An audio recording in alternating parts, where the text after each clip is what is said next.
सभ्य और सुसंस्कृत समाज में शराब की कोई जगह नहीं होती है और ना ही उसे दी जाती है।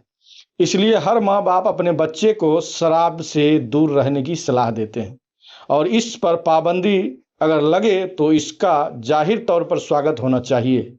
लेकिन शराबबंदी कर चुके बिहार में ऐसा लग रहा है कि सब कुछ उल्टा हो रहा है। राज्य में शराबबंदी के बावजूद लोग जहरीली शराब पीकर हमेशा के लिए मौत की नींद सो रहे हैं। आपने भी देखा होगा, ऐसे कई मामले आए हैं जिसमें जहरीली शराब पीने से लोगों की मौत हुई है। अब पटना हाई कोर्ट ने भी कह दिया है कि शराबबंदी गरीबों के लिए मुसीबत बन गई है।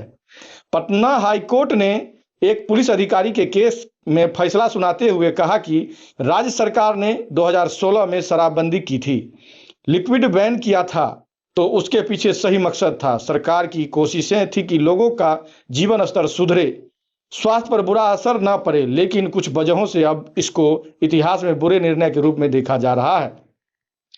बिहार में साल 2016 में नीतीश कुमार ने ही पूर्ण शराबबंदी लागू की। राजनीतिक पंडितों ने इस पर नीतीश कुमार का इसे मास्टर स्ट्रोक करार दिया और उसके बाद से चुनाव में जेडीयू और नीतीश कुमार को शराबबंदी का बम्पर फायदा भी मिला। खास तौर पर महिला मतदाताओं ने उनका जमकर समर्थन किया। शराबबंदी के फैसले को करीब अब 8 साल बीत चुके हैं। कुछ रिपोर्ट्स के मुताबिक इस फैसले के बाद से घरेलू हिंसा के मामले राज्य में कम हुए हैं। बिहार के लाखों लोग मोटापे और अनचाहे बीमारियों से भी बचे।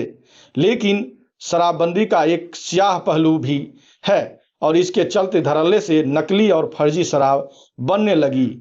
इनकी बिक्री के मामलों में इजाफा हो गया। जहरीली शराब से लोगों की मौतें हो रही हैं और शराब तस्करी के मामले में बिहार में बढ़ गए हैं। बिहार से नेपाल की सीमा सटी हुई है। राज्य के 7 जिले पश्चिम चंपारण, पूर्वी चंपारण, सीतामढ़ी, मधुबनी, सहरसा, अररिया, किशनगंज नेपाल के साथ सटे हुए हैं और नेपाल में शाम होते ही नशे और शराब का कारोबार शुरू हो जाता है। बिहार में शराब नहीं मिलने पर लोग नेपाल बॉर्डर से भी मंगवा लेते हैं। अब आइए आपको बताते हैं कि हाई कोर्ट ने अहम फैसला सुनाते हुए एक मामले में क्या कहा।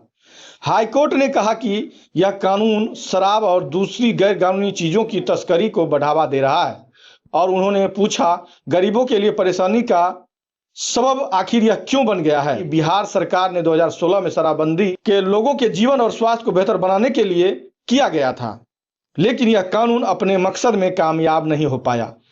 पुलिस, एक्साइज, वाणिज्य कर और परिवहन विभाग के अधिकारी इस कानून का जमकर फायदा उठा रहे हैं। यह सख्त टिप्पणी हाई कोर्ट ने की।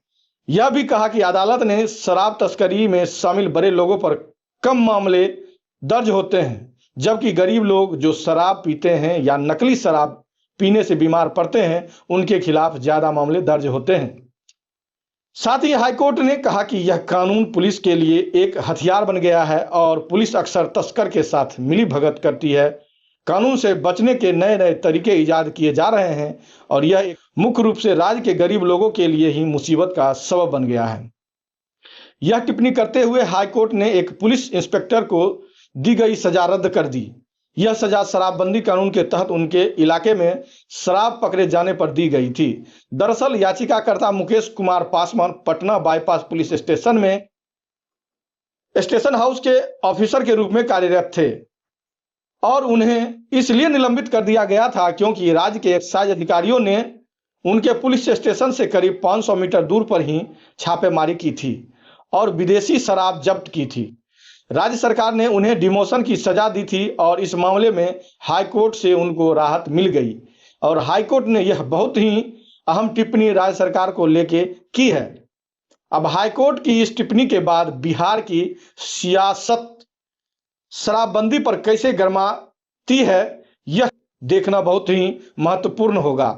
अगर आप यह वीडियो देख रहे हैं तो हमारे चैनल को सब्सक्राइब कर बेल आइकन दबाएं और यदि फेसबुक पेज पर देख रहे हैं तो पेज को फॉलो करें। वीडियो को ज़्यादा से ज़्यादा शेयर करें। बहुत बहुत धन्यवाद।